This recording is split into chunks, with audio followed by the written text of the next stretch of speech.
The Zoroastrian Chinvat Bridge.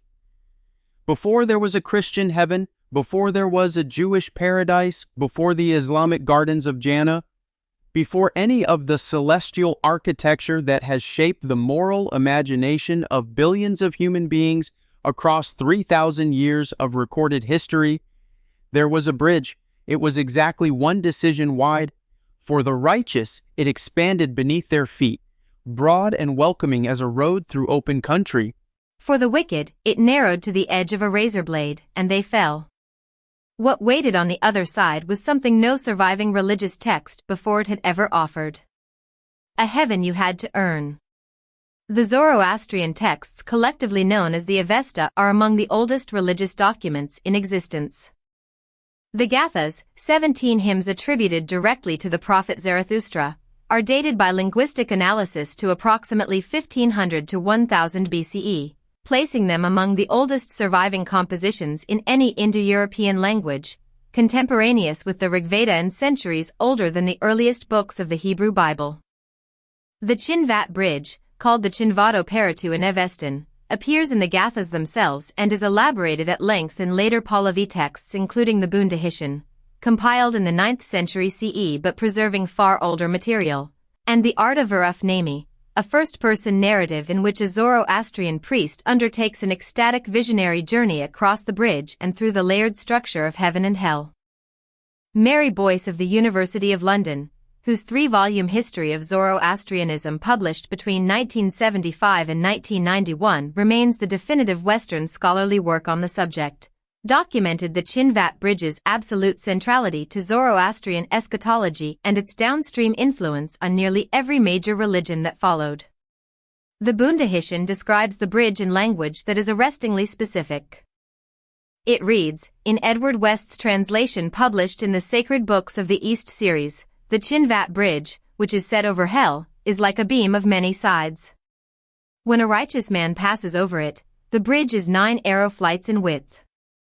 When a wicked man passes over, the bridge turns edgewise and becomes as the edge of a razor, 1 finger wide. 1 finger. And the abyss below is not abstract. It is described as a place of darkness, foul smell, terrible wailing, and a cold so profound that it constitutes its own form of torment. What waits beyond the bridge for the righteous is called Vahisht, sometimes Gar Othman, meaning the best existence or the house of song. The Gathas and Pahlavi texts describe it in physical terms: light, warmth, music, reunion with divine beings, and proximity to Ahura Mazda, the supreme deity of Zoroastrian theology. These characteristics, light and music and reunion and radiant divine presence, became the template from which Jewish paradise, Christian heaven, and Islamic Jannah would all subsequently be constructed. The Zoroastrian heaven is not a vague spiritual state. It is an environment with specific sensory qualities, located at the summit of the universe beyond the stars and the moon, in a realm of endless luminosity. The historical mechanism for this transmission is not speculative. It is documented. Mary Boyce traces the period during which Zoroastrian ideas most directly influenced emerging Jewish theology to the Babylonian exile, which ran from 597 to 538 BCE. During which Jewish intellectual and priestly classes lived in sustained, direct contact with Persian Zoroastrian culture for approximately 60 years.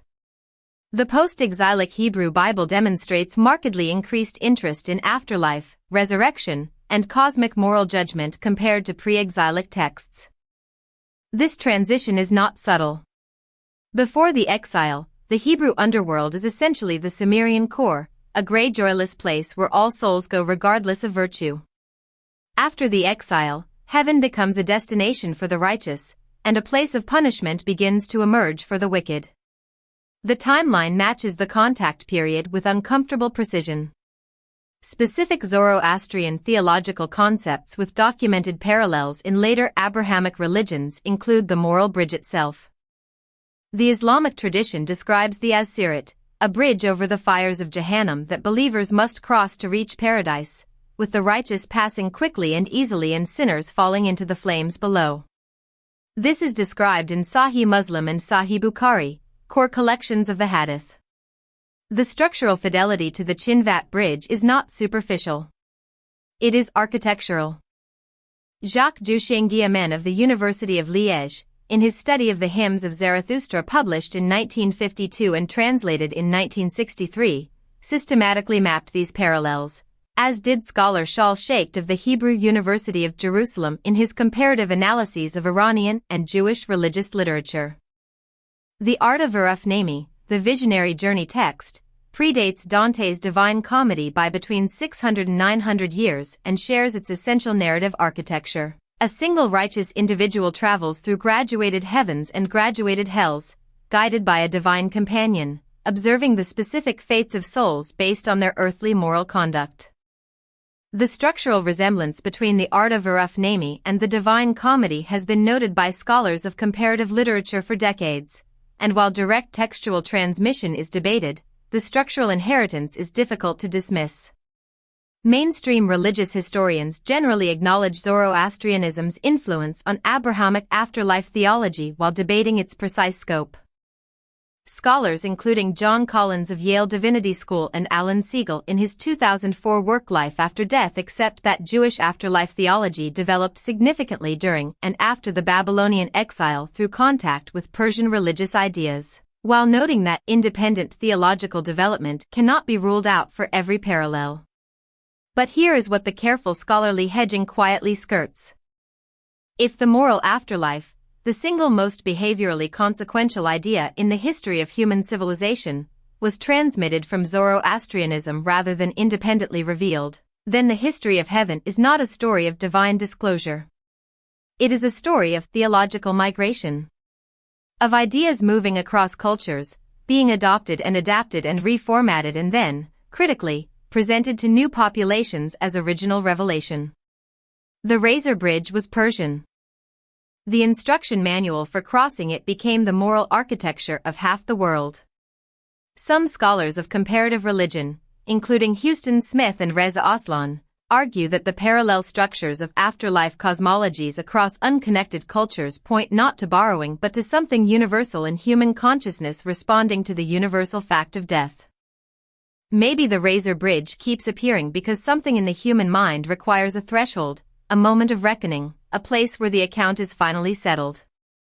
Maybe it is data from a shared psychological depth that no tradition invented because no tradition needed to. Or maybe one very old religion built the bridge first, and everyone else crossed it. The Aztec 13 Heavens. Imagine being told that the afterlife you deserve has nothing to do with how kind you were. Nothing to do with how faithful. Nothing to do with how hard you prayed or how carefully you followed the rules. What matters, the only thing that has ever mattered, is what killed you. In the ceremonial center of Tenochtitlan, in the high valley of what is now Mexico City, the Aztec cosmos was organized around a vertical axis of 13 distinct heavens above and 9 underworld levels below. The 13 heavens, collectively called Topan, were each ruled by a specific deity and each associated with specific qualities of light, time, and cosmic force. Your destination within this architecture was determined not by a moral audit of your life but by the precise manner of your death. This is not a minor theological quirk. It is the foundational organizing principle of one of the most elaborately developed afterlife cosmologies in the ancient world, and it inverts nearly every assumption Western religious thought has built into the concept of the afterlife.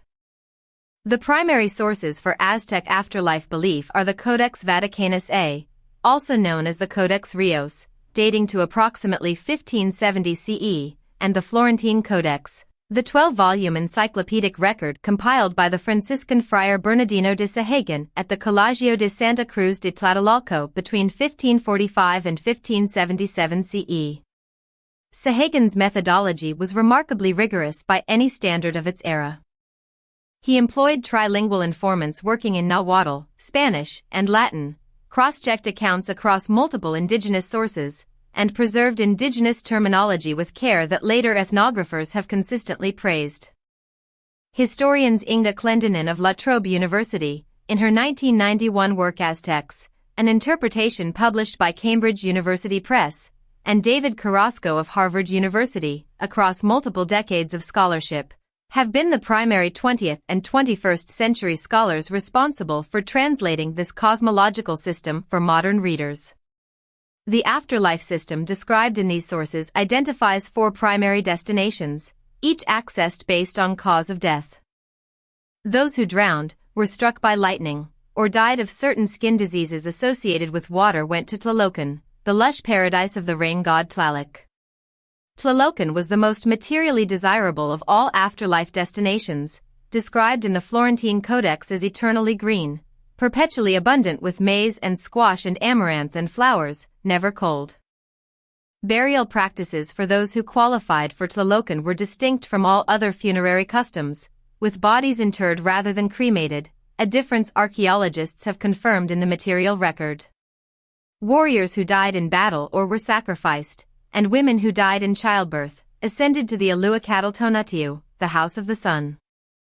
This equivalence of childbirth and warfare in afterlife destination is among the most anthropologically striking features of any afterlife system ever recorded. Women who died bringing life into the world were called Siwatateo, meaning divine women or cloud serpent women, and they were classified as warriors without qualification. They accompanied the sun from noon to sunset and were venerated with specific temples called Sawadio Kali. For years after death, these solar warriors reincarnated as hummingbirds and certain butterflies, perpetually associated with light and movement. Inga Clendenin documents this belief as reflecting a theological framework in which the highest cosmic function, sustaining the sun's movement across the sky, required the most elevated class of dead.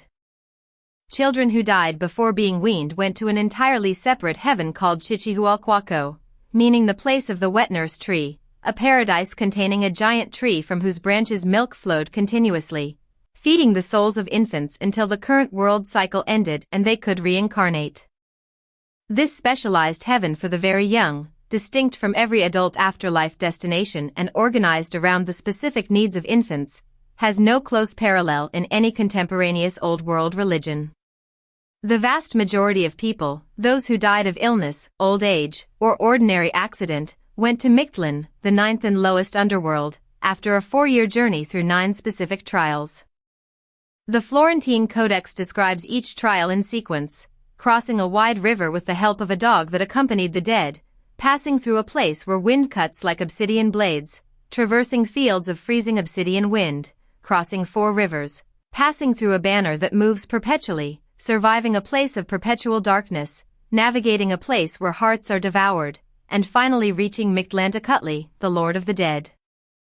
Bodies were buried with specific ritual provisions intended to assist in each of these crossings. David Carrasco, in his 1990 work Religions of Mesoamerica, documents the 9 trials as a coherent navigational theology with a precise internal logic. The sun itself was understood to be powered by the sacrifice of warriors who had died in battle, whose souls in the House of the Sun provided the cosmic fuel for the solar machinery. Without warriors dying and ascending to sustain the sun, the universe would fail. This is not metaphor in Aztec theology. It is a description of how the physics of the cosmos actually works. Human sacrifice, within this framework, is not cruelty organized as religion. It is the engineering maintenance of the universe. Mainstream scholars interpret the Aztec afterlife system as a functional cosmology deeply integrated with agricultural, military, and political institutions. The cause of death structure reinforced key social roles. Warriors were incentivized with cosmic purpose, women dying in childbirth were honored rather than mourned, and the cosmological necessity of sacrifice gave institutional violence a theological rationale that unified rather than destabilized Aztec society. This is understood as a sophisticated system of social management encoded in theological language. But the Aztec model exposes something the mainstream framing quietly brackets. The absence of moral judgment in afterlife destination is not unique to the Aztecs. As we have already seen, the Sumerians had no heaven at all. The early Greeks sent everyone to the same gray underworld. The cause of death system inverts the Western moral framework so completely that it forces a genuine question about which model is the assumption and which is the exception. If you were good your entire life and died of fever, the Aztecs had a word for where you were going, and it was Mictlan, the same place as everyone else. If you drowned in a flash flood, you went to paradise. Some researchers ask whether the cause of death model might reflect a more honest theological engagement with death's fundamental randomness than the moral sorting systems that replaced it. Alfred Lopez Austin of the National Autonomous University of Mexico, in his work on the human body and Aztec ideology, argues that the system reflects a sophisticated theology of tonality, the energetic force animating each person, in which the manner of death determines the metaphysical state of that force and therefore its most appropriate cosmic destination. In this reading, the Aztec afterlife is not arbitrary. It is a physics of the soul organized around the specific energetic conditions of dying, not the accumulated moral ledger of living. From the high valley of Mexico, the question of moral sorting remains unresolved. But beneath the Yucatan Peninsula, another civilization answered it differently. For the Maya, heaven was not above. It was not beyond the stars or across a bridge. It was below the water. And they built their greatest cities directly above the entrance. The Mayan Xibalba. In 1904, an American adventurer named Edward Herbert Thompson was lowering a dredge into a circular limestone sinkhole at the center of the ancient Mayan city of Chichen Itza. The water was black. The hole was 60 meters across and at least 20 meters deep. The local Maya called it the sacred cenote, the cenote sagrado, and for the better part of 1,000 years, their ancestors had been throwing things into it. Thompson, funded by the American Antiquarian Society, was about to find out what. The sacred cenote at Chichen Itza was dredged by Thompson between 1904 and 1910, and the recovery was extraordinary. Approximately 30,000 artifacts were eventually catalogued from the cenote's sediment, including jade objects, gold discs, rubber balls, copal incense, carved wooden objects, and the skeletal remains of at least 42 human individuals, of whom approximately half were children. Mexican government diving expeditions in 1961 and 1967 recovered additional material, and ongoing archaeological work has continued into the 21st century. The diversity of offerings spanning multiple centuries confirmed sustained ritual use over at least 500 years. This was not a place where things were accidentally lost. This was a place where things were deliberately given to whatever waited below. The Mayan underworld was called Xibalba, meaning the place of fear, and it was described in the Popol Vuh, the Maya Kitsch creation epic and afterlife narrative, first written down in Latin alphabet form around 1554 to 1558 CE from an oral tradition of considerable age. The Popol Vuh describes Xibalba as containing 12 lords organized into 6 pairs, each controlling a specific type of suffering. Pus Master and Jaundice Master controlled disease. Blood Gatherer and Bone Scepter controlled physical harm. Filth Master and Stench Master controlled degradation.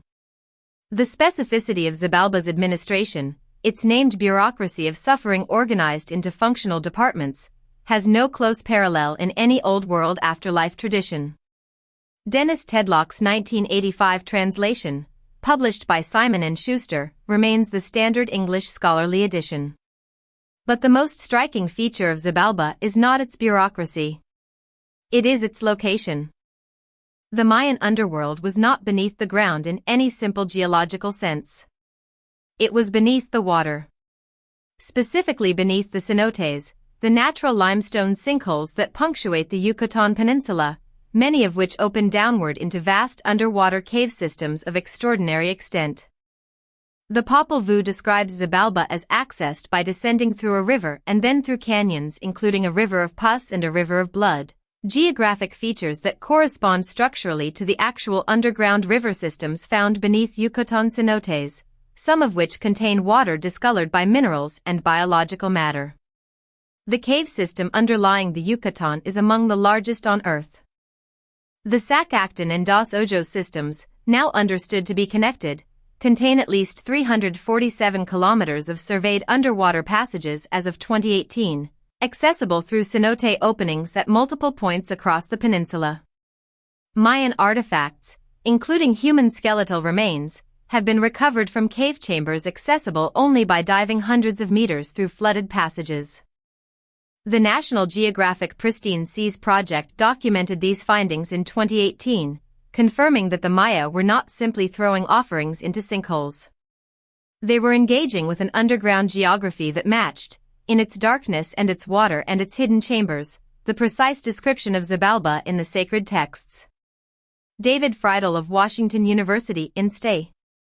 Louis and Linda Skeel, in their 1993 work Maya Cosmos published by William Morrow, document the Mayan concept of the Huacachon, the world tree whose roots extend into Xibalba and whose crown reaches the 13 heavens. The cenote is described as the root mouth of this cosmic axis, the literal geographic entry point to the underworld, and Mayan ceremonial architecture was positioned in direct relationship to this geography. This is not metaphorical placement. Ground-penetrating radar surveys conducted by Mexico's National Institute of Anthropology and History between 2015 and 2016 discovered a previously unknown cenote directly beneath the El Castillo Pyramid at Chichen Itza, the most recognizable structure in the Mayan world. The pyramid may have been deliberately built above the entrance to Xibalba. The cave of Acton Tunaquil in Belize, sometimes called the Cave of the Crystal Sepulchre, contains a human skeleton embedded in the cave floor, her bones calcified into the stone itself and embedded with calcium carbonate crystal formations after centuries of submersion. Surrounding the skeleton are smashed ceramic vessels placed there as late as approximately 900 CE. The location of the body, deep within a water cave system accessible only through flooded passages, confirms that the cenote's underworld theology was practiced in physical space, not merely recorded in text. Someone carried that person into the mountain and through the water and into the darkness and left her there, because they believed they were delivering her to Xibalba. Archaeologists interpret the sacred cenote and the broader Mayan water underworld complex as a sophisticated theological system rooted in the ecological reality of the Yucatan, a limestone plain with almost no surface rivers, where cenotes provided the only reliable freshwater source. The life-giving and death-associated qualities of water created a natural theological duality around the cenotes. Human sacrifice and offerings were understood as mechanisms for maintaining reciprocal relationships with the divine forces controlling rainfall and agricultural fertility. But the ecological metaphor explanation struggles with the geographic specificity. The named rivers, the sequential lordships, the precise trials of the hero twins' descent in the Popol Vuh, these match the actual topology of cenote-connected cave systems in ways that seem to exceed what metaphor would require. Some researchers ask whether Mayan priests and initiates actually descended into the underground cave systems as part of ritual practice. The skeletal remains found in deep chambers suggest that someone did. Were the specific geography and named lords of Xibalba assembled from the accumulated reports of those who went in and came back? And what did the ones who went in and did not come back encounter on the way? From beneath the water, we surface into the open air and cross an ocean and a continent. Because in West Africa, a people who never built telescopes encoded in their theology of the dead a precise astronomical detail about a companion star that Western science would not confirm for another several decades after they were asked about it. The Dogon star maps. In 1931, French anthropologist Marcel Griaule arrived on the Bandiagara escarpment in Mali to begin fieldwork among the Dogon people. He expected to document oral traditions, agricultural practices, and ceremonial art. What he found instead, according to his own meticulous field notes subsequently corroborated by his colleague Germain Dieterlen, was a description of the star system of Sirius that contained details Western astronomy had only recently confirmed and in one case had not yet fully measured. Griaule and Dieterlen conducted fieldwork among the Dogon across multiple expeditions between 1931 and 1956. Their findings were first published in the French Journal de la Société des Africanistes in 1950 in a paper titled Un système soudanais de Sirius, and elaborated in Griaule's posthumously completed work Le Renard Pâle, The Pale Fox, published in 1965. In extended interviews with Dogon elder Ogotemeli, conducted across 33 days in 1946, Grial documented a cosmological system organized around Sirius as the cosmic anchor of the dead, the origin point and return destination of souls, and the home of the Namo, ancestral water spirits of great wisdom described as amphibious beings who descended to Earth at the beginning of time. Within this cosmological system, the Dogon described a companion star to Sirius they called Ptolo. The name is precisely constructed. Pa refers to the fonio grain, the smallest cultivated seed in Dogon agriculture, used as a reference for something that is extremely small. Tolo means star. The full term means, approximately, the tiniest star. This companion star, the Dogon said, was extraordinarily small and extraordinarily heavy, rotating on its own axis, and it completed an orbit around the main star of Sirius in approximately 50 years. The orbit, they specified, was elliptical, with the main star at one of the foci. Sirius B, the white dwarf companion to Sirius A, was first mathematically predicted in 1844 by Friedrich Bessel based on the observed wobble in Sirius A's proper motion through space. It was first visually detected by telescope by Alvin Graham Clark in 1862. Its orbital characteristics were not definitively confirmed in full until 20th century observations established an orbital period of approximately 50.09 years.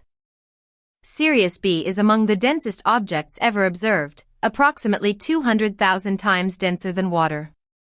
The concept of white dwarf density was not understood by Western science until the development of astrophysics in the early 20th century. The Dogon also described a third star in the Sirius system, a claim that remains contested in modern astronomy, where some observations have suggested and others have failed to confirm the existence of a Sirius C. Robert K.G. Temple brought these findings to wide public attention in his 1976 book, The Sirius Mystery, published by Sidgwick and Jackson, in which he proposed that Dogon astronomical knowledge derived from ancient contact with an extraterrestrial civilization. The extraterrestrial hypothesis is not accepted by mainstream scholars, but Temple also documented the central importance of Sirius in ancient Egyptian religious calendrics and the existence of historical trade routes between the Nile Valley and West Africa, raising a less exotic but still compelling alternative, that the Dogon's Sirius knowledge derived from a pre-telescopic astronomical tradition, possibly of Egyptian origin, transmitted through centuries of contact across sub-Saharan Africa. The scholarly response was divided and sustained. Anthropologist Walter Van Beek conducted independent fieldwork among the Dogon in 1991 and reported that none of his informants, aside from those who had previously spoken with Griol's collaborators, possessed the detailed Sirius knowledge Griol had documented. Van Beek published this finding in Current Anthropology in 1991, suggesting the knowledge may have been restricted to specific priestly lineages, or may have been shaped by interaction with Griol's academically educated collaborators during the extended research process. This challenge is an important part of the documented scholarly record and cannot be dismissed. But the challenge cuts in both directions. Van Beek's failure to replicate Griol's findings 60 years later, across a period of intense colonial disruption, missionary activity, and modernization, does not disprove what Griol found in 1931. It may simply document the collapse of a priestly knowledge tradition that had survived for centuries in restricted transmission. The specific figure Ogotameli provided, a 50-year elliptical orbit with the primary star at one focus, is not the kind of detail that emerges from casual cultural contamination. It is a precise measurement that matches the subsequently confirmed orbital mechanics of Sirius B. Laird Scranton, in The Science of the Dogon, published in 2006, proposed that Dogon symbolic vocabulary for cosmological concepts maps with unusual precision onto the vocabulary of modern quantum physics and string theory, a claim that mainstream physicists have not engaged with extensively, but that has generated ongoing debate in interdisciplinary scholarship. What remains, stripped of the extraterrestrial hypothesis and the contamination counter-argument, is a simpler and stranger question. An elder in Mali in 1946 described a star invisible to the naked eye with characteristics that matched what telescopes and mathematics had only recently confirmed. His culture's theology of the dead was organized around that star. Where did he get that information, and how long had his lineage been keeping it? Across the Mediterranean and 3,000 years earlier, a civilization built its entire description of the afterlife as a physical map, drew that map in precise detail, painted it on the walls of royal tombs, and sent their dead into it armed with specific coordinates. What they mapped was not abstract. It had geography, duration, named guardians, and a precise sequence of events. And they were absolutely certain they knew where it was. The Egyptian Duat. The year is approximately 2375 BCE. In the burial chamber of the pharaoh Unas, the last ruler of Egypt's 5th dynasty, workers are inscribing something onto every available surface of the inner stone walls. Not images of the gods, not scenes of earthly life, not prayers in the conventional sense. What they are carving is a map of where the king is about to travel, a map of somewhere they apparently knew with extraordinary confidence. The pyramid texts discovered in 1881 by French Egyptologist Gaston Maspero inside the Pyramid of Unas at Saqqara are the oldest religious texts in the world. They predate the earliest books of the Hebrew Bible by approximately 1,700 years. They comprise 228 spells in the Unas pyramid alone, each describing a specific aspect of the afterlife journey. The geography to be traversed, the guardians to be addressed, the precise words to speak at each threshold, and the transformations the soul would undergo at each stage. Later pyramids from the 6th dynasty expanded this corpus to over 700 spells. By the Middle Kingdom period, running from approximately 2055 to 1650 BCE, these had evolved into the coffin texts, comprising over 1,000 spells, and later still into what modern scholars call the Book of the Dead. The Egyptian afterlife was not a fixed destination. It was a continuously updated and expanded navigational system for a territory the Egyptians apparently believed had been reliably explored. The most detailed single expression of this navigational theology is the Amduat, whose full title translates as the Book of the Hidden Chamber, which is in the underworld. First inscribed in complete form in the tomb of Thutmose III in the Valley of the Kings, designated KV 34 and dated to approximately 1450 BCE, the Amduat divides the afterlife into 12 hours of darkness, each corresponding to a distinct region that the solar bark carrying the god Re, and with Re the souls of the blessed dead, must navigate between sunset and sunrise. Each of the 12 hours contains between 4 and 15 named entities, making the total population of named inhabitants in this text alone over 900 individuals. Erich Hornung of the University of Basel, whose translations of the Amduat remain definitive in Western Egyptology, describes the text as, in his own words, a topographic record of the beyond. Hornung notes its consistent use of architectural terminology, spatial directions, and sequential time marking that mirror official Egyptian administrative documents more closely than they resemble mythological or poetic compositions. The Amduat reads like a survey of territory. It uses the vocabulary of geographic description rather than the vocabulary of narrative or prayer. The 5th hour of the Amduat is particularly striking. It depicts a region called Sokar, a realm within the broader realm described as oval in shape, containing a hidden inner chamber with specific proportions, guarded by specific serpents whose names, if spoken aloud, would grant passage. The level of spatial specificity is extraordinary. This is not a description of a general dark place or a vague state of dissolution. It is a named precinct with measurable geometry, guardians with individual identities, and a procedural requirement for entry. Jan Assmann of the University of Konstanz, in his landmark 2005 work Death and Salvation in Ancient Egypt, published by Cornell University Press, argues that the Egyptian afterlife texts function as what he calls theologies of the dead, integrated cosmological systems in which geography, time, ritual, and identity are inseparably linked. The afterlife is not an unknown destination. It is a known territory with a known itinerary, a known duration, and a known sequence of procedural requirements. The Book of Gates, another royal afterlife text appearing in tombs from the 19th dynasty onward, from approximately 1295 BCE, adds a feature that the earliest pyramid texts lack: a formal judgment.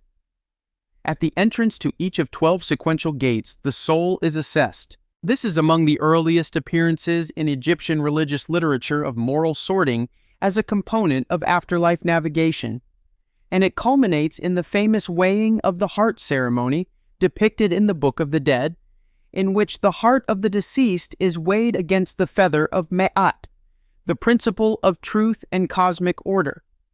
Those whose hearts are lighter than the feather proceed. Those whose hearts are heavier are consumed by the goddess Ammit. Mainstream Egyptologists interpret the afterlife texts as sophisticated religious compositions serving both theological and psychological functions. The mapped and procedural quality of the afterlife reassured the living that death was navigable, that danger could be overcome with knowledge, and that the cosmic order governing earthly life extended into and through the realm of the dead. The specificity of the geography is understood as characteristic of Egyptian administrative and architectural culture applied to religious experience. But the mainstream framing does not fully account for the certainty embedded in the texts. The Amduat is not hedged. It does not say that Sokar might be oval, or that the guardians of the fifth hour are perhaps named as follows. It states these things as established facts. The Egyptians were not describing a heaven they hoped existed or imagined might exist. They were describing a heaven they believed they had reliable, specific, verified information about. And the question the mainstream framing leaves unanswered is where that certainty came from. Jeremy Nadler, in his 2005 work Shamanic Wisdom in the Pyramid Texts, published by Inner Traditions, proposes that the afterlife maps may preserve systematized reports from altered states of consciousness, ritual practices in which priests or initiates underwent controlled near-death experiences and recorded what they encountered in consistent enough detail to eventually produce a coherent geography. Others note the structural parallel between the Duat's 12-hour journey and the 24-hour solar cycle. The night journey of Re from sunset to sunrise, suggesting that the afterlife map may have originated as an astronomical map of the sun's underground transit before being reinterpreted as a soul's journey. If so, what does it mean that the most detailed map of heaven ever produced may be, at its foundation, a map of the sun? From the banks of the Nile, the maps become passwords. Because in the graves of southern Italy and across the Greek world, some people decided that knowing the geography of the afterlife was not enough. They wanted proof of citizenship, and they buried the proof with the dead, inscribed on gold thin as a whisper. The Orphic gold tablets. In 1879, archaeologists opened an ancient grave in Thurii, a Greek colonial city in what is now the southern tip of Italy, and found a thin strip of gold leaf rolled into a tight cylinder and placed on the chest of the body. When carefully unrolled, the gold sheet was inscribed with text. Not a prayer for the gods to receive the soul kindly, not a eulogy, instructions. Detailed, specific, directional instructions for how to navigate the geography of the afterlife without losing oneself in the process. The Orphic gold tablets, as they are now collectively known, have been recovered from graves across a geographic range of approximately 1,200 kilometers, stretching from Crete and Thessaly in the east to Thurii and Petelia in the west, with additional finds in Macedonia and the Italian mainland. Over 30 tablets have been identified in total, dating to between approximately 400 BCE and 100 CE. The consistent content of the tablets across sites separated by vast distances and spanning 5 centuries of time indicates not a local custom but a coordinated, transmissible theological tradition, the Orphic mystery cult, which maintained a specific and apparently reliable map of what happens after death and made that map available to initiates. Fritz Graf of Ohio State University and Sarah Iles Johnston published the definitive scholarly study of the tablets in 2007 under the title Ritual Texts for the Afterlife, Orpheus and the Bacchic Gold Tablets from the University of California Press. This work cataloged the known tablets, analyzed their textual relationships, and situated them within the broader context of Greek mystery religion. Graf and Johnston's analysis confirmed that the tablets share not just general themes but specific formulations, suggesting a liturgical tradition in which particular phrases were memorized, transmitted, and ultimately inscribed on gold to accompany the dead as operational equipment. The tablets are made of gold leaf of extraordinary thinness, some as thin as a fraction of a millimeter, requiring specialized metalworking knowledge and significant material expense. Gold does not decay. The material choice is deliberate. Permanence was the point. Whatever was inscribed on these tablets needed to survive the journey it was meant to facilitate. The text on the tablets identifies specific features of the underworld geography. 2 springs, one of which the uninitiated soul will instinctively approach and drink from, thereby dissolving memory and identity into formless reincarnation. And a second, the spring of mnemosyne, memory from which the initiated soul must request to drink in order to preserve consciousness and selfhood beyond death. One tablet from Petelia in southern Italy and dated to the 4th century BCE reads in translation, "You will find on the left of the house of Hades a spring, and beside it standing a white cypress. To this spring approach not near, but you shall find another, from the lake of memory cold water flowing forth, and before it guards are standing. Say, I am a child of earth and of starry heaven, but my race is of heaven alone. This you yourselves know, and I am parched with thirst and I perish. Give me quickly the cold water flowing forth from the lake of memory. This is not a prayer. It is a script for a performance with specific blocking, specific lines, and a specific expected outcome." The tablets distinguish between 2 fates. The soul that approaches the wrong spring dissolves and returns to the cycle of reincarnation without memory or continuity, and the soul that knows the right spring, provides the right password, asserts the right lineage, and is granted passage into a preserved afterlife with consciousness intact. This binary structure, dissolution versus preservation, represents a sophisticated theological claim about the nature of identity after death and the conditions under which it can survive. The philosopher Walter Burkert, in his 1987 work Ancient Mystery Cults, published by Harvard University Press, argued that the Orphic tradition likely derived from even older Near Eastern or possibly Minoan sources, potentially linking the instruction manual approach to the afterlife to pre-Greek Mediterranean religious practice. The claim of divine lineage, "I am a child of earth and starry heaven," echoes in structural terms the self-identification formulas required by Egyptian afterlife gatekeepers in the Amduat and the Book of Gates, raising the possibility of a shared ancient Mediterranean tradition of navigational theology for the dead. Mainstream archaeology treats the gold tablets as evidence of a coherent, heterodox religious movement within ancient Greek society, one that offered initiates a differentiated afterlife experience in direct contradiction of the official Greek religious framework in which all souls,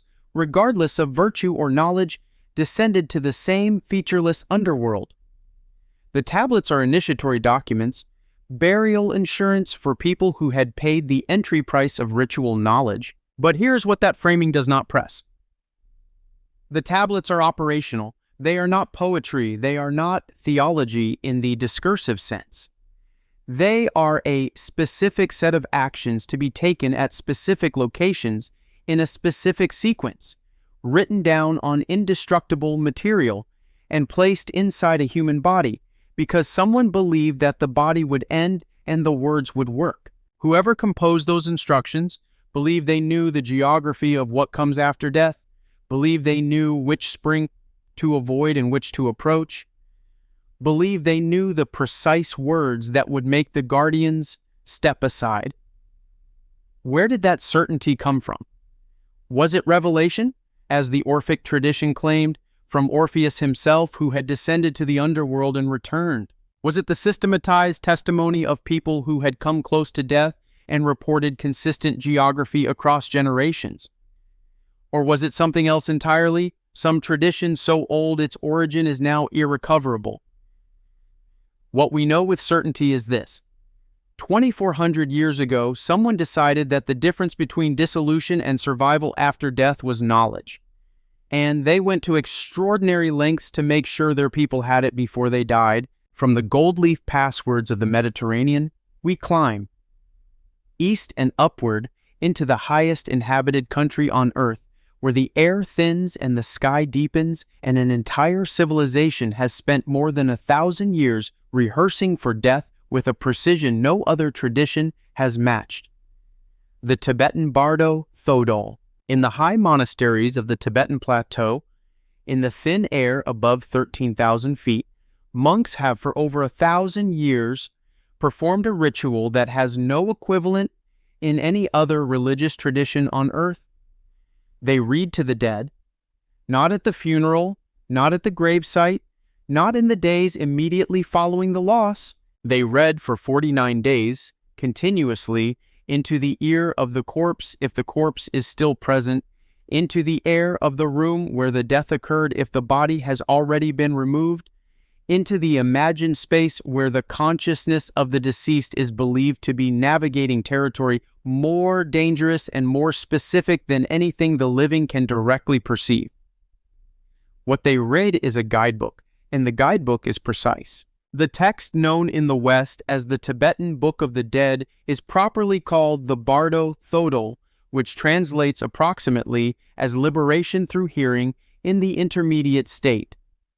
It was composed in the 8th century CE by the Indian tantric master Padmasambhava, concealed as a treasure text or terma in the mountains of central Tibet, and recovered in the 14th century by the treasure revealer Karma Lingpa. The text was first translated into English by Walter Evans Wentz and the Tibetan scholar Kazi Dawa Samdup in 1927, with subsequent and more accurate translations produced by Francesca Fremantle and Chogyam Trungpa in 1975, and by Robert Thurman of Columbia University in 1994.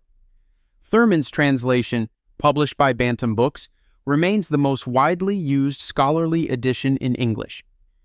What the Bardo Thodol describes is not a single afterlife destination, but an interval. The Bardo, meaning gap or transition, is the space between death and the next embodiment, and the text divides this space into 3 precisely demarcated phases unfolding across a precisely demarcated duration.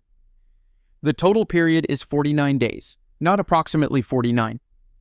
49.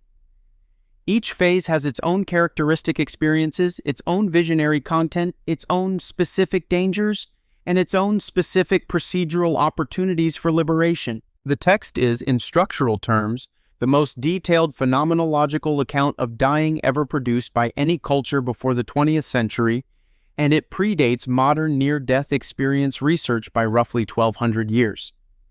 The first phase, called the Chikai Bardo, occurs at the precise moment of death and lasts only minutes in subjective time, though the text suggests it can be extended through specific contemplative training. In this interval, the dying consciousness encounters what the text calls the clear light of reality, an experience of luminous awareness without subject or object, described in language that contemporary researchers studying meditation and near-death states have noted bears striking resemblance to first-person reports collected in modern clinical literature. The Bardo Thodol's claim is that recognition of this clear light at the moment of death is itself liberation.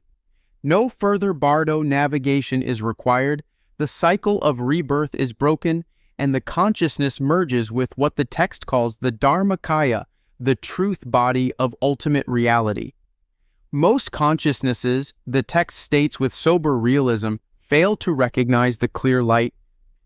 They are unprepared, they become frightened, they turn away. For these consciousnesses, the second phase begins. The Chonyid Bardo, lasting up to 14 days, presents a sequence of visionary encounters with what the text calls the peaceful and wrathful deities. For 7 days, peaceful figures appear, each accompanied by specific colors, sounds, and geometric configurations. For the next 7 days, wrathful forms manifest with deliberately terrifying iconography, skull crowns, flaming auras, multiple heads and arms wielding ritual implements. The Bardo Thodol is explicit that these figures are not external entities. They are projections of the deceased consciousness's own mind, the encoded content of its accumulated karmic patterns, externalized in the Bardo state and presenting themselves for recognition. The text instructs the reader, who is reading to the dead, to remind the consciousness of this at each appearance.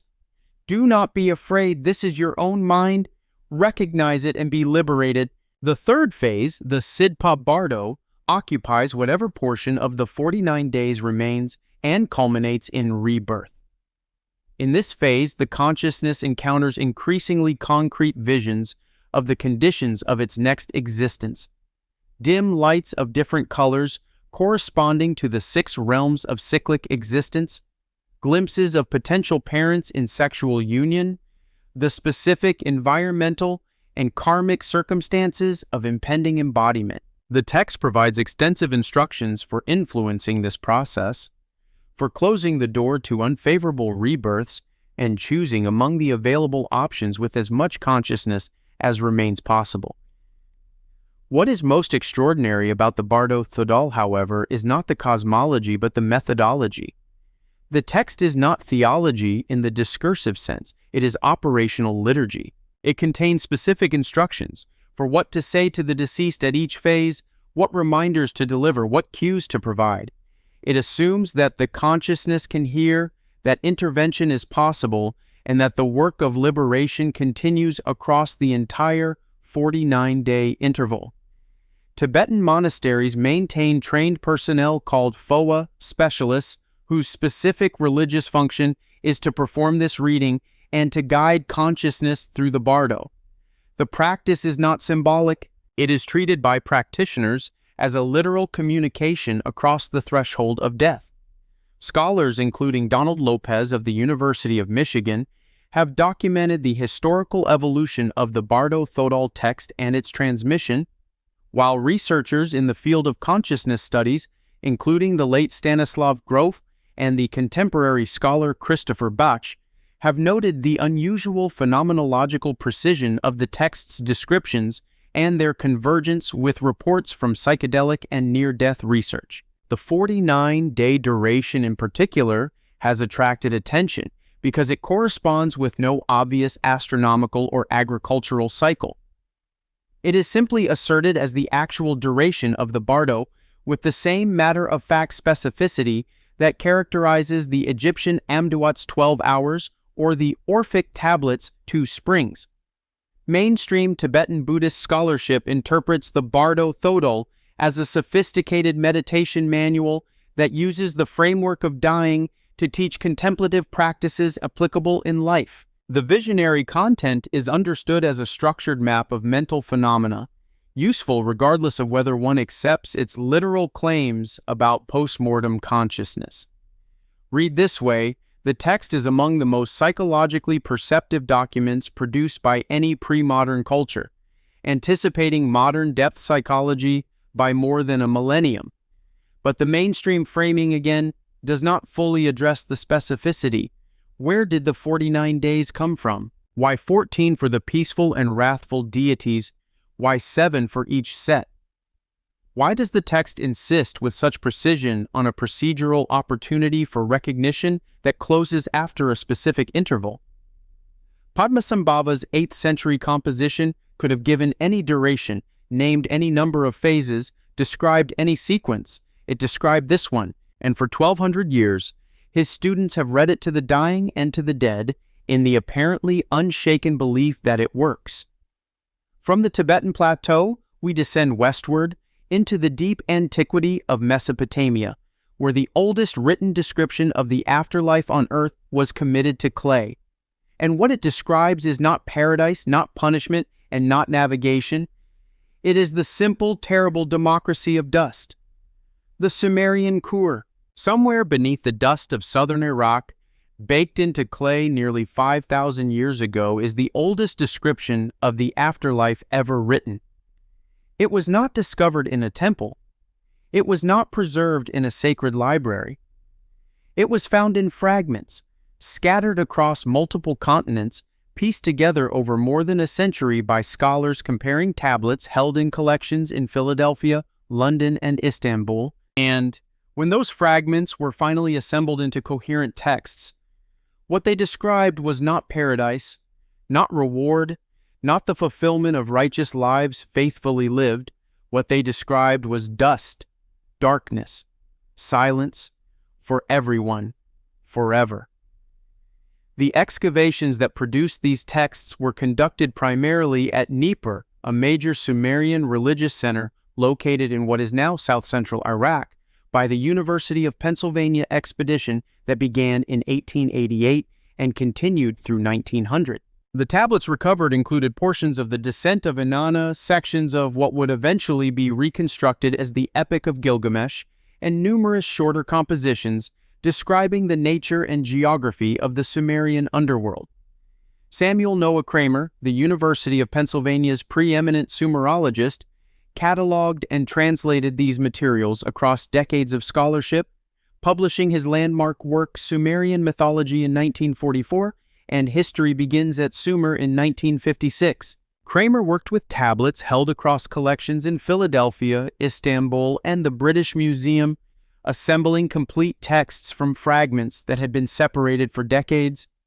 The Sumerian underworld was called the Kur.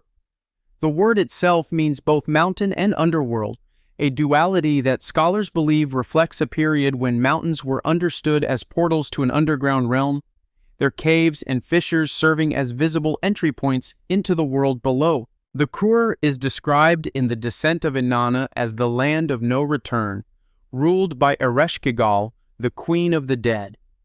Its inhabitants are clothed like birds, with wings for garments. They eat dust, they drink no water, they live in complete darkness and see no light. This is not a punishment. Every soul in Sumerian theology descended to the Kur, the king who had conquered nations, the priest who had maintained every ritual requirement, the mother who had raised her children faithfully, the slave who had endured a life of labor. All of them ended in the same dark place, eating the same dust, wearing the same feathered garments of the forgotten dead. The Epic of Gilgamesh, the world's oldest surviving literary work, with the standard Babylonian version dated to approximately 1200 BCE and the oral and written traditions underlying it traced back to approximately 2100 BCE, states this position without ambiguity. The tavern keeper Siduri tells Gilgamesh directly in the passage that is sometimes called the Epicurean digression. When the gods created mankind, they allotted death to mankind, but life they retained in their own keeping. This is not presented as a tragedy requiring resolution. It is presented as a fact requiring acceptance. Kramer, after decades of translating Sumerian religious literature, stated with scholarly precision, "The Sumerians did not believe in a rewarding heaven or a punishing hell. This is not an inference, it is a reading of the evidence. The word for paradise, in the sense of a rewarding afterlife for the virtuous, does not exist in Sumerian vocabulary." Thorkild Jacobson of Harvard University, in his 1976 work Treasures of Darkness, published by Yale University Press, conducted a comprehensive linguistic analysis of early Sumerian religious vocabulary and confirmed that the concept of heavenly reward is simply not encoded in the language. The vocabulary didn't exist. The concept couldn't be expressed, which suggests at minimum that the concept itself was absent. The Sumerian word kur appears across at least 1,000 years of written Sumerian text with consistent meaning. The geography is stable. The kur is beneath the primordial freshwater ocean called the Abzu, accessible through caves, graves, and bodies of still water. The descent of Inanna describes the entry point as a gate with 7 successive doors, at each of which Inanna must surrender an item of divine regalia until she arrives in the presence of Ereshkigal stripped of everything. The 7-gate structure is one of the most widely noted parallel structures in comparative mythology, appearing later in Babylonian, Jewish, and Islamic afterlife descriptions. But in the Sumerian original, the stripping away leads not to paradise, but simply to the underworld that everyone was going to anyway. The concept of moral judgment in the afterlife, of souls assessed and sorted by virtue and assigned to distinct destinations accordingly, does not appear in Mesopotamian texts until the Babylonian period, centuries after the original Sumerian texts. A.R. George of the School of Oriental and African Studies at the University of London dates the evolution of moral afterlife sorting in Mesopotamian religion to approximately 1500 to 1000 BCE, the same general period during which the Zoroastrian tradition was beginning to articulate its own moral afterlife framework in Persia. Mainstream scholarship interprets the Sumerian kur as reflecting the existential framework of the early Bronze Age: high mortality, scarce resources, limited control over the forces of nature, and a cultural disposition toward accepting rather than transcending the boundaries of human experience. The egalitarian, non-rewarding afterlife made a particular kind of psychological and cultural sense in that context. The later development of moral sorting and heavenly reward, scholars argue, correlates with the emergence of more complex and hierarchical societies requiring ethical incentive structures to maintain order across larger populations. But here is what that reasonable, measured explanation quietly papers over. The Sumerians were not primitive. They built cities with sophisticated irrigation systems and monumental architecture. They developed writing and mathematics and law codes. They had every psychological and social reason to invent a comforting heaven. They had poets capable of articulating its appeal and priests capable of marketing its promise. They chose instead to describe death as dust and darkness for everyone without exception, and to write it down on clay, and to preserve it across centuries. If heaven was not discovered but invented, then we can perhaps identify the general historical moment when the invention occurred. It was not at the beginning of human civilization. It was somewhere in the middle, in the space between the Sumerian clay tablets and the Persian gathas, between the land of no return and the razor bridge that led somewhere better. Someone, at some point in the 2nd millennium BCE, looked at the kur and decided to build an alternative, and every heaven that has ever been promised since then rests, consciously or not, on that decision. What does it mean that the oldest records of human civilization contain no heaven? What does it mean that the concept had to be invented at a specific historical moment by specific cultures for reasons we can at least partially trace? What does it mean that billions of people across 3,000 years have ordered their lives, their ethics, their courage in the face of suffering and death around a promise that the Sumerians, for all their sophistication, never made?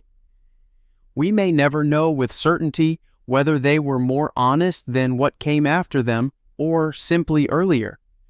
But the clay tablets do not hedge. They do not soften the ending. They just describe it. Dust. Darkness. Silence. For everyone forever. And then someone decided to change the story. These 10 traditions are not isolated anomalies scattered across the wreckage of dead civilizations. Lay them beside each other and the pattern is unmistakable. From Dnieper to Saqqara to the Bandiagara escarpment to the cenotes of the Yucatan to the graves of southern Italy to the high plateau of Tibet to the valley of Mexico to ancient Persia to the medieval universities of Europe. Every culture that has ever left a record was doing the same thing.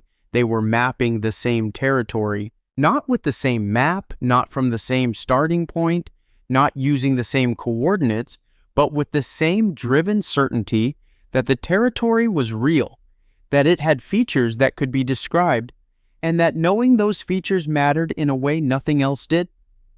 The mainstream view of this pattern is coherent and worth taking seriously. Human beings die. Every culture that exists must develop a way of metabolizing that fact, of giving death meaning, of providing the living with a framework for continuing in the knowledge of their own mortality. The variety of heavens across these traditions reflects the variety of human ecological circumstances, social structures, and psychological needs. The Aztec heaven sorted by cause of death in a culture organized around warfare and agricultural fertility. The Egyptian heaven provided a navigable map in a culture that administered one of the most geographically complex river civilizations in the ancient world. The Sumerian underworld offered honest acceptance in a culture living at the mercy of unpredictable floods and famines. These are sophisticated cultural responses to a universal human problem, not windows into a literal afterlife geography. That is a reasonable framework. It explains much, but it does not explain the specificity. It does not explain why the Orphic tablets contain passwords. It does not explain why the Tibetan Bardo gives a precise count of 49 days. It does not explain why the Dogon have a correct orbital period for a star invisible to the naked eye. It does not explain why the Egyptian Amduat reads like a survey rather than a story. Wish fulfillment produces vague comfort. What these traditions produced was engineering. They built systems. They named the parts. They wrote down the procedures. And the question that the mainstream framing cannot fully close is what these engineers believed they were documenting. What this means for how we understand history is unsettling in a productive way.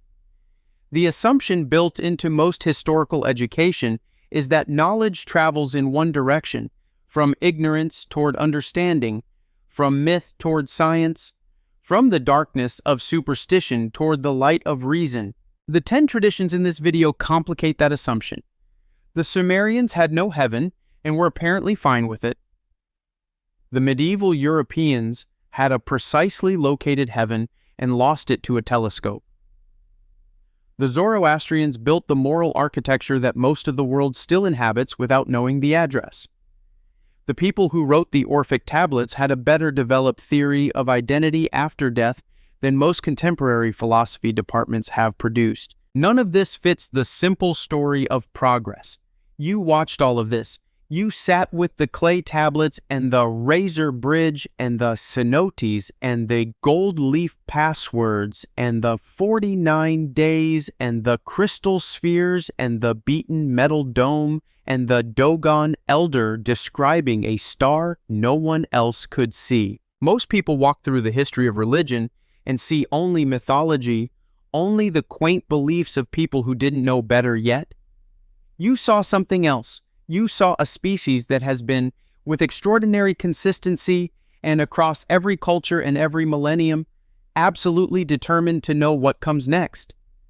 And you saw that the question they were asking is still, by every honest measure, unanswered. If this changed the shape of something you thought you already understood, consider subscribing. And leave a comment below. Which of these 10 broke your certainties the hardest? Was it the Sumerians, who had no heaven at all? Or the Zoroastrians, who may have built the one most of the world inherited? Heaven has always been the story we tell about what we cannot see, built from hammered metal and rotating crystal, mapped in careful ink and carved on gold thin enough to roll into a cylinder and place on a dead person's chest. timed to the minute and sorted by the manner of dying, organized around invisible stars and flooded limestone caves. Every culture that ever lived beneath these skies looked up at the darkness and felt the same unbearable thing, that whatever was happening here could not possibly be all there was. Perhaps they were right, perhaps they were wrong. But across 5,000 years of recorded history, not one of them was vague about it. They knew exactly where they were going. They had the maps, the passwords, the schedules, the bridges. They were ready. Whatever comes after, they intended to meet it with their eyes open and the right words already memorized. Subscribe. The questions do not stop here.